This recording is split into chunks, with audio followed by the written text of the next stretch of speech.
Hello बच्चों, welcome back to DP sir classes. आज की वीडियो में मैं आपको profit and loss appropriation account के बारे में सारी डिटेल समझाऊंगा।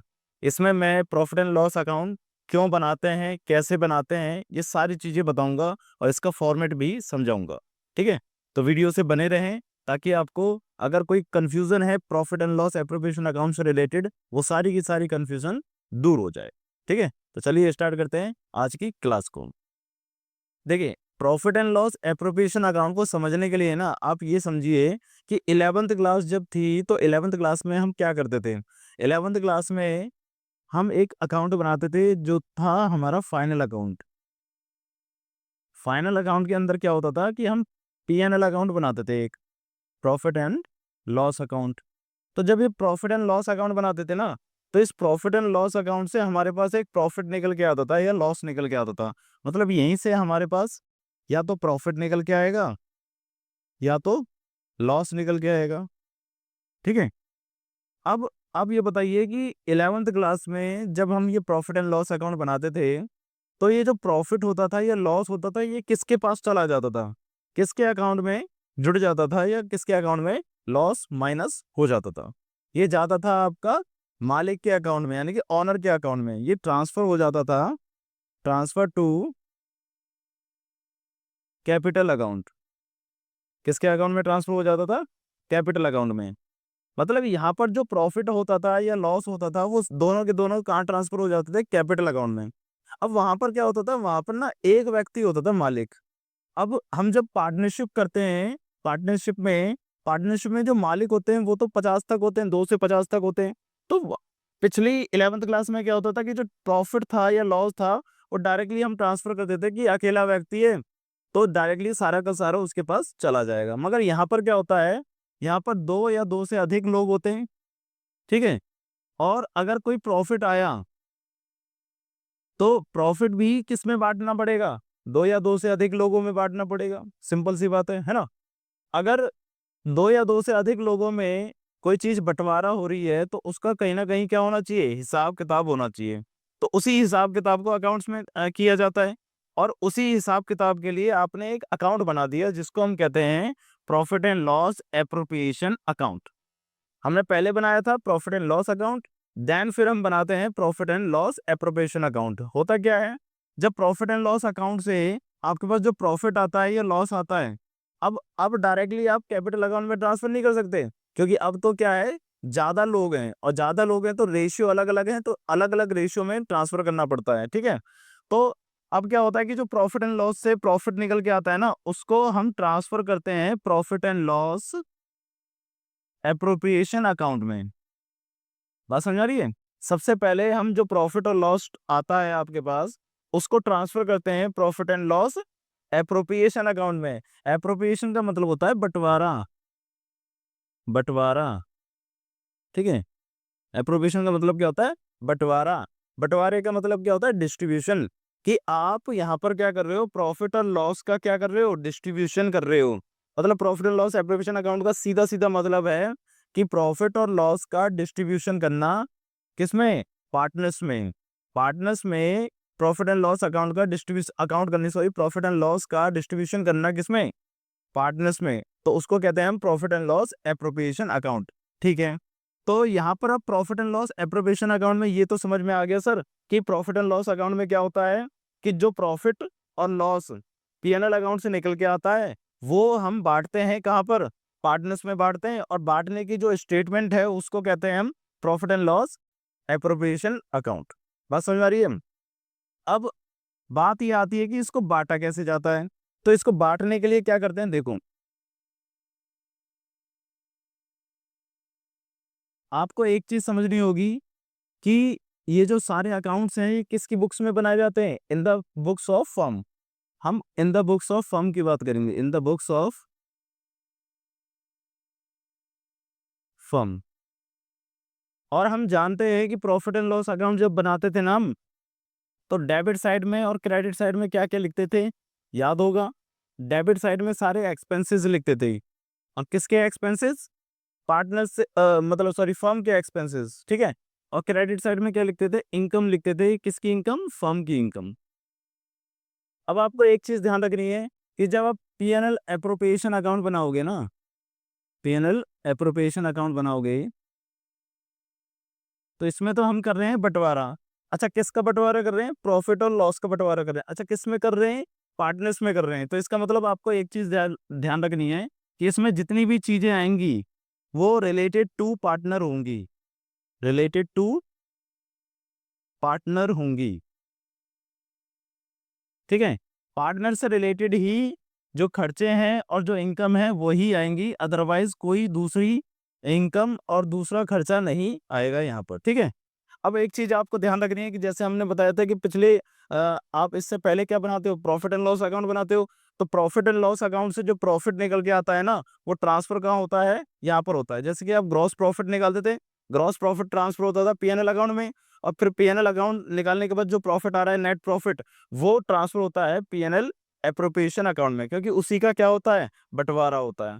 अब यहाँ पर जब वो ट्रांसफ़र होगा तो प्रॉफिट होगा तो इस तरफ ट्रांसफ़र होगा, इस तरफ लिखा जाएगा बाय प्रॉफिट बिफोर एप्रोप्रिएशन। अब सर ये आपने वर्ड क्या लिख दिया? ये बेटा ये जो वर्ड है ना, बिफोर एप्रोप्रिएशन, इसका मतलब ये है कि बँटवारे से पहले का प्रॉफिट, बँटवारे से पहले का प्रॉफिट। अब आप पूछोगे कि सर ये क्या होता है? देखो मैं बताता हूँ। मान के चलिए आपने नेट प्रॉफिट निकाला, नेट प्रॉफिट आया 3 लाख रुपए का, ठीक है? अभी इसमें कोई बँटवारा नहीं हुआ है। आपको सैलरी दे रखी है पार्टनर की, सैलरी ऑफ पार्टनर 50,000 रुपए की, ठीक है? अब हुआ क्या, अकाउंटेंट ने, देखो इसको तो कहेंगे नेट प्रॉफिट बिफोर एप्रोप्रिएशन, अभी इसमें कोई बंटवारा नहीं हुआ, इसी को कहते हैं नेट प्रॉफिट बिफोर एप्रोप्रिएशन। मगर होता क्या है, कभी कभार क्या होता है कि क्वेश्चन के अंदर ना आपको बोल रखा होता है कि नेट प्रॉफिट दे रखा है आफ्टर सैलरी। क्या दे रखा है? After salary. आफ्टर सैलरी का मतलब पता है क्या होता है? कि अकाउंटेंट ने नेट प्रॉफिट में सैलरी को क्या कर दिया है? माइनस। ये जो सैलरी दे रखी थी ना पार्टनर की, सैलरी ऑफ पार्टनर, ये क्या कर दी होगी? माइनस कर दी होगी। मान के चलो 50,000 रुपये माइनस कर दी, तो अब ये जो प्रॉफिट आएगा ये आ गया 2.5 लाख रुपए। इसको हम कहेंगे net profit after salary. But आपको एक चीज ध्यान रखनी है कि आपको जो प्रॉफिट चाहिए वो कौन सा चाहिए? प्रॉफिट बिफोर एप्रोप्रिएशन, मतलब एक ऐसा प्रॉफिट जिसमें कोई बंटवारा अभी तक नहीं हुआ, क्योंकि बंटवारा तो हम करने वाले हैं ना। बंटवारा अगर हो जाएगा तो फिर बंटवारा हम कैसे करेंगे, ठीक है? तो आपको जो भी प्रॉफिट चाहिए होगा वो चाहिए होगा बिफोर एप्रोप्रिएशन। बात समझ में आ रही है? प्रॉफिट चाहिए होगा बिफोर एप्रोप्रिएशन। अब आपने क्या कर दिया, क्वेश्चन में क्या आ गया? क्वेश्चन में आपको दे दिया है प्रॉफिट आफ्टर सैलरी। अब आपको ना बिफोर निकालना है, तो क्या करोगे? सिंपल सा कंसेप्ट है, जिसके आफ्टर वाला दे रखा होगा वो चीज उसमें से माइनस हो रखी है प्लस हो रखी है। पहले तो ये देखो, अगर खर्चा है तो माइनस हो रखा होगा और इनकम है तो प्लस हो रखी होगी, ठीक है? नेट प्रॉफिट में ये जो सैलरी है ये माइनस हो रखी है। अब उसके बाद आफ्टर वाला दे रखा है। अब आपको क्या निकालना है? 3 लाख निकालना है। तो क्या करोगे आप? आफ्टर वाली चीज में जो सैलरी है उसको क्या कर दोगे? फिर से ऐड बैक कर दोगे, ठीक है ना? यानी कि अगर आपको नेट प्रॉफिट आफ्टर सैलरी दे रखा है तो इसमें दोबारा से सैलरी को क्या कर दोगे आप? ऐड कर दोगे। सैलरी को दोबारा से ऐड कर दोगे तो उससे क्या मिल जाएगा आपके पास? ये 3 लाख फिर से आ जाएगा। यानी कि नेट प्रॉफिट बिफोर एप्रोप्रिएशन आपके पास निकल आएगा। तो ध्यान क्या रखना है आपको? आपको एक चीज ध्यान रखनी है कि अगर आपको कोई भी क्वेश्चन में, किसी भी क्वेश्चन में net profit after salary, after interest on capital ये सब दे रखा है, तो वो सारी चीजें क्या हो जाएंगी? फिर से उसमें ऐड हो जाएंगी। बात समझ में आ रही है? ध्यान रखना कि आफ्टर दे रखा हो तो बिफोर कैसे निकालना है। अच्छा, और चीज मैं आपको समझा दूं। आप बोल रहे हो कि भैया ये आप क्या क्या कह रहे हो, इंटरेस्ट ऑन कैपिटल, सैलरी, ये सारी चीजें क्या है? देखो मैं आपको बताता हूँ कि हमारे पास कुछ खर्चे और कुछ इनकम्स होती हैं। अभी-अभी मैंने बताया था कि जितने भी खर्चे और इनकम होंगी वो किससे रिलेटेड होंगी? Related to partner, related to partner, partner से रिलेटेड होंगी, ठीक है? अब खर्चे कौन-कौन से हो सकते हैं? सबसे पहला interest on capital, interest on capital. भाई इंटरेस्ट ऑन कैपिटल क्या है? फर्म के लिए खर्चा है और किससे रिलेटेड है? पार्टनर से रिलेटेड है, ठीक है ना। नेक्स्ट है सैलरी टू पार्टनर, पार्टनर को सैलरी दी जाती है, तो पार्टनर को सैलरी दी जा रही है, तो ये क्या है? खर्चा है, किसका? फर्म का। और किससे रिलेटेड है? पार्टनर से रिलेटेड है। कोई दूसरी सैलरी नहीं आएगी, सिर्फ इसी की सैलरी आएगी, ठीक है ना। थर्ड, कमीशन, आप पार्टनर को कमीशन दे रहे हो, तो वो भी चीज इधर ही आएगी, ठीक है। और इनकम में क्या क्या आ सकता है? इनकम में आ सकती है इंटरेस्ट ऑन ड्राइंग। अगर पार्टनर ड्राइंग लेके जा रहा है तो उस पर ब्याज देगा, तो उस पर ब्याज देगा तो फर्म को इनकम होगी, तो इनकम होगी तो वो अपना क्रेडिट साइड में लिखेगी। बात समझ आ रही है? तो ये चार चीजें ऐसी हैं जो कि पार्टनर से रिलेटेड हैं, और ये सारे खर्चे और इनकम्स रिलेट करती हैं। तो इन्हीं चीजों को हमें कहाँ पे लिखना है? Profit and loss appropriation account में लिखना होता है। क्यों? क्योंकि ये बंटवारा हो रहा है, बंटवारे में ना क्या होता है कि जितना इनको मिलना है ना, वो सारा उस अकाउंट में आ जाता है, ठीक है। अब देखो कैसे करेंगे।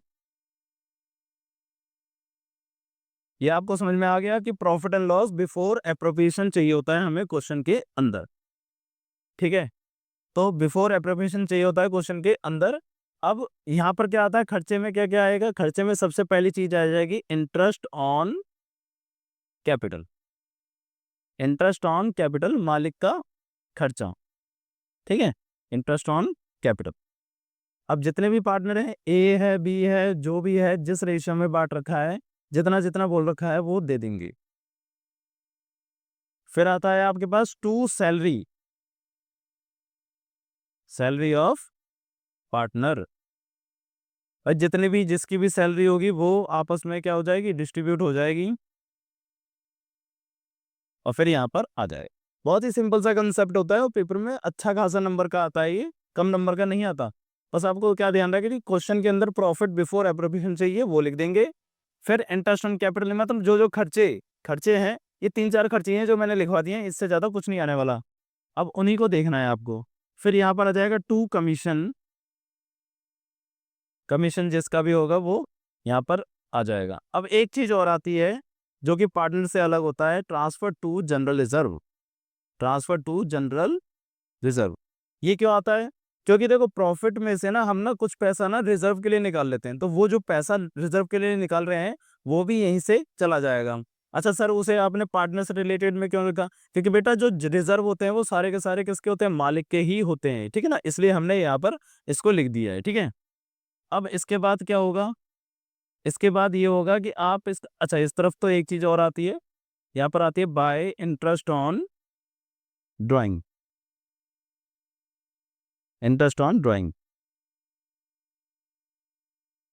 अब बच्चा एक चीज और पूछ सकता है कि भैया एक चीज और बता दो कि यहाँ पर क्या है कि इंटरेस्ट ऑन ड्राइंग तो आप लिख रहे हो, इंटरेस्ट ऑन कैपिटल भी लिख रहे हो, मगर क्या अगर वो कैपिटल बढ़ाएगा या ड्राइंग लेगा तो भी लिखा जाएगा? नहीं बेटा। अगर आप कैपिटल को इंट्रोड्यूस करते हो तो वो आपके लिए लाइबिलिटीज होती है। यहाँ पर हम क्या लिख रहे हैं? सिर्फ एक्सपेंसेस और इनकम्स। ध्यान रखना कि इंटरेस्ट ऑन ड्राइंग आपकी इनकम होती है, और इंटरेस्ट ऑन कैपिटल आपके एक्सपेंसेस होते हैं, इसलिए हम यहाँ पर लिख रहे हैं। अगर आप कैपिटल को बढ़ाते हो या ड्राइंग विड्रॉ करते हो तो वो सारी चीजें कहाँ जाती हैं? कैपिटल अकाउंट में जाती हैं, वो यहाँ पर नहीं आएंगी। यहाँ पर सिर्फ आएंगे खर्चे, ठीक है, खर्चे और इनकम। बात समझ आ रही है? तो ये क्लियर हो गया होगा। अब क्या करेंगे? इसका टोटल कर देंगे, इसका टोटल करेंगे, इसका टोटल करेंगे। इसका जो टोटल होगा वो ज़्यादा होगा, एज्यूम करते हैं इसका ज़्यादा टोटल जो है इधर लिखा जाएगा। फिर ये सारी चीज़ें उसमें से माइनस करेंगे, फिर जो प्रॉफिट बचेगा वो ट्रांसफर हो जाता है टू कैपिटल अकाउंट, मतलब मालिक्स में जो भी ऑनर्स होते हैं उनमें बढ़ जाता है, ठीक है ना। जो भी ऑनर होंगे उसमें बढ़ जाएगा, जो भी ऑनर हैं ए और बी, और जितना भी रेशियो होगा उसमें बढ़ जाएगा। और अगर रेशियो गिवन नहीं होता तो क्या होता है? अगर रेशियो क्वेश्चन में नहीं दे रखा हो तो क्या होगा? आपका इक्वल रेशियो में बटेगा। बात समझ में आ रही है? तो ये हमारा हो गया profit and loss appropriation account का फॉर्मेट, और मैंने आपको समझा दिया कि profit and loss appropriation account क्यों बनाया जाता है। जब अभी इसमें ना बहुत सारी चीजें बाकी भी हैं, जैसे कि कुछ चीजें हैं जो कि आप तभी सीख पाओगे जब आपके पास क्वेश्चन आएगा। वैसे तो हमने सारी डिटेल बता दी है कि क्यों बनाया जाता है, कैसे बनाया जाता है। अगर आप अब क्वेश्चन करने लगोगे ना, तो गारंटेड है कि आप समझ जाओगे कि हम कैसे-कैसे बना रहे हैं इसमें, ठीक है ना? तो अगली वीडियो में मैं कुछ क्वेश्चन लेके आऊँगा और पहले हम क्वेश्चन करेंगे और फिर जो अलग प्रकार के क्वेश्चन हैं, जो मैं बोल रहा हूँ कि इसमें कुछ चीज़ रह गई है, तो वो भी करेंगे, ठीक है? तो वो तभी पॉसिबल है जब आप 1-2 क्वेश्चन सही से समझ लो, ठीक है? तो आज की वीडियो मैंने आपको समझा दी कि पी&एल और प्रोफेशनल अकाउंट कैसे बनाया जाता है। अगर वीडियो आपको अच्छी लगी हो, तो लाइक ज़रूर करना और चैनल को सब्सक्राइब भी कर लेना ताकि आपको ऐसी छोटी-छोटी क्लिप्स अकाउंट से रिलेटेड मिलती रहें और आपकी जो मेमोरी है वो बिल्डअप होती रहे, ठीक है? तो मिलते हैं फिर अगली वीडियो में, जब तक के लिए आप इसको समझिए और पढ़ते रहिए। Bye bye.